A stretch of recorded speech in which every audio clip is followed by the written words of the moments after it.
ആ വാപ്പയോ വരി. വീട്ടിലെല്ലാവർക്കും സുഖല്ലേ? ആർക്കും പറയത്തക്ക അസുഖമൊന്നുമില്ല മോളെ. കലാമിന്റെ കാലിലെ മുറിവൊക്കെ മാറിയോ? അതൊക്കെ മാറി. അനക്ക് സുഖല്ലേ? സുഖാണുപ്പാ. എവിടെ ഐദ്രോസ്? തോട്ടത്തില് പണിക്കാരുണ്ട്, അവിടെ ഉണ്ടാവും.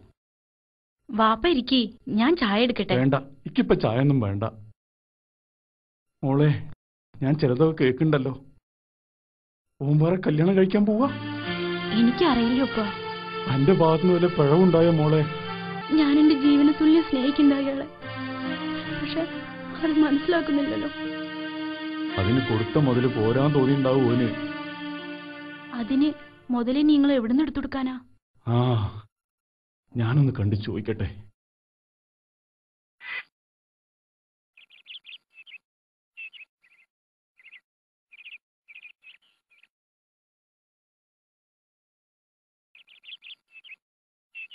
മോളെ, ഓൻ പറയണത് അനുസരിക്കണം കേട്ടോ.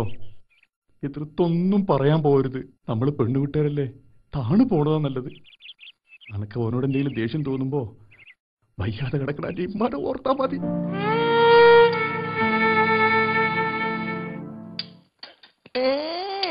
ഓരോരുത്തർ ഗവൺമെന്റ് ജീവനക്കാരന്മാരിയാണ്. ഫേനും കുപ്പായിട്ടിട്ടാണ് കൂലിപ്പണിക്ക് വരല്ലേ.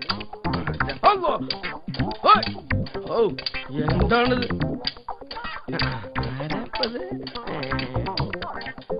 ഇതാരാ? അമ്മോസാക്കേ?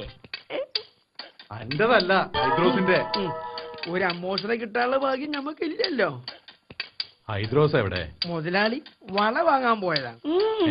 മുതലാളി വളം വാങ്ങാൻ പോയതാ. എങ്ങനിപ്പോ എന്ത് വളം ഇടുന്നത്? ആട്ടുംകാട്ടം, കോഴിക്കാട്ടം, പന്നിക്കാട്ടം. ഇതൊക്കെ കാശ് കൊടുത്ത് എന്തിനാണ് അപ്പൊ വാങ്ങണത്? അത് മൂന്നും കൂടി ചേർന്നല്ലേ ഇത്. തെങ്ങിന് മൊത്തൂടെ ഇങ്ങനെ നടന്നെങ്കിൽ തെങ്ങ് നല്ലോണം കായ്ക്കൂലേ? ഒത്തടാ, കല്യാണാവാത്ത ഈ ബ്രഹ്മചാരിന്റെ മുഖത്ത് നോക്കിയിട്ടാണോ തന്റെ തമാശ പറയാന്? തമാശ അല്ല ഈ മാറേ. ഹൈദ്രോസിന് പിടക്കങ്ങനെ ഇച്ച എന്ത് പറഞ്ഞാൽ നിങ്ങൾക്ക് രോമാഞ്ചം വന്നല്ലോ. ഇപ്പൊ എന്താ പൊന്തണില്ലേ? തമാശ പറയേണ്ട കാലമാണമാരെ. എല്ലാത്തിന്റെ പലിശ നമ്മള് കൂട്ടും.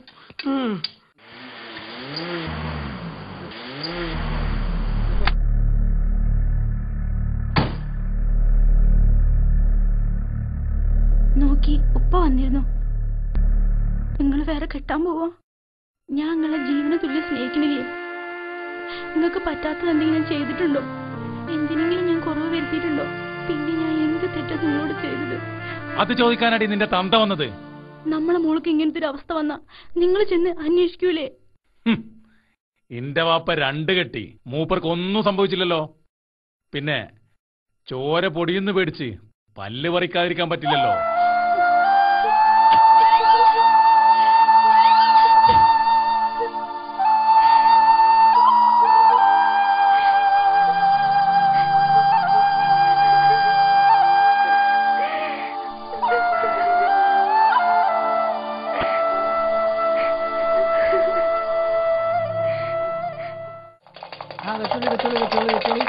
അഞ്ച് വെച്ചാൽ 10, 10-ന് 20, 10-ന് 20. കാലടിച്ച കമ്പനിക്ക് വെച്ചോളി. ആർക്കും വെക്കാം. അതാ മലത്തി ആർക്കും വെക്കാം. കാലടിച്ച അത് കാലി, ഇത് കമ്പനിക്ക്. കാലി അടിച്ചാൽ കമ്പനിക്ക്, പോലീസ് പിടിച്ചാൽ പെരടിക്ക്. ആ രോമാഞ്ചം വരുന്ന ഒന്ന് നോക്കണേ. വിളക്കൂതിയിട്ട് പൈസ വാരിപ്പായും. പരാജയപ്പെട്ടവർക്ക് തോൽക്കാൻ പൈസ വാരി പാഞ്ഞല്ലോ. എന്റെ കാലമാടാ, ഇന്റെ തോക്കിന്റെ ഒരു ഉണ്ട നിനക്കുള്ളതാടാ. ഞാൻ വെച്ചിട്ടുണ്ട്.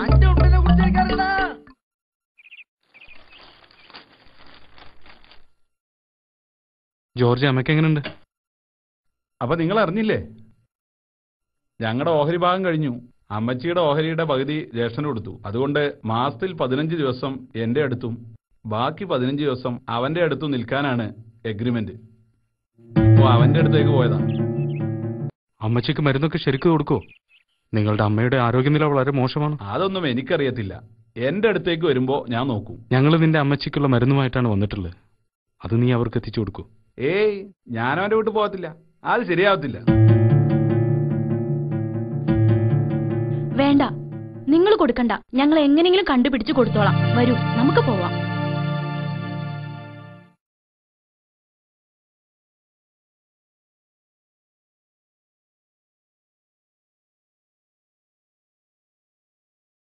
എത്ര കാലമായി അസുഖം തുടങ്ങിയിട്ട്?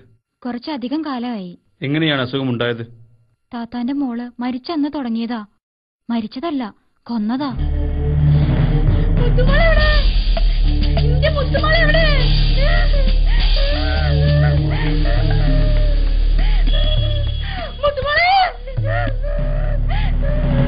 എന്താ താത്ത, മുത്തുമോള് നമ്മുടെ വീട്ടിലില്ലേ? നമ്മുടെ വീട്ടിൽ ചെന്നാ അവളെ കാണൂലേ? കാണൂ കേട്ടോ, പേടിക്കണ്ട കേട്ടോ. സിസ്റ്റർ, ഇവർക്ക് എന്തെങ്കിലും കുടിക്കാൻ കൊടുത്ത് കുറച്ചു നേരം ആ മുറിയിൽ കിടത്തു. ആ പുതിയ രജിസ്റ്ററിൽ ചേർത്തോളൂ.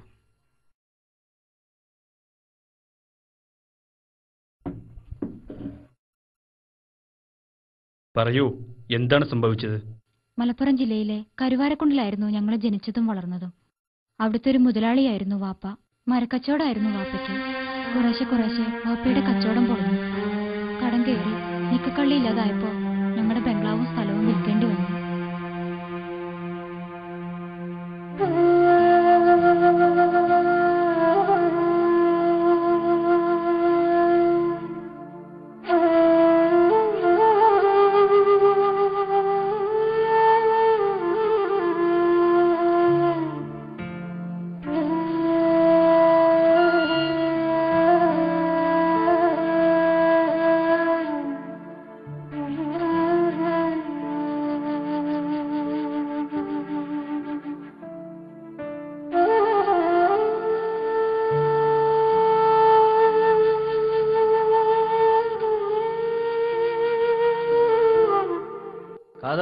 സാധനങ്ങളൊന്നും എടുക്കുന്നില്ലേ?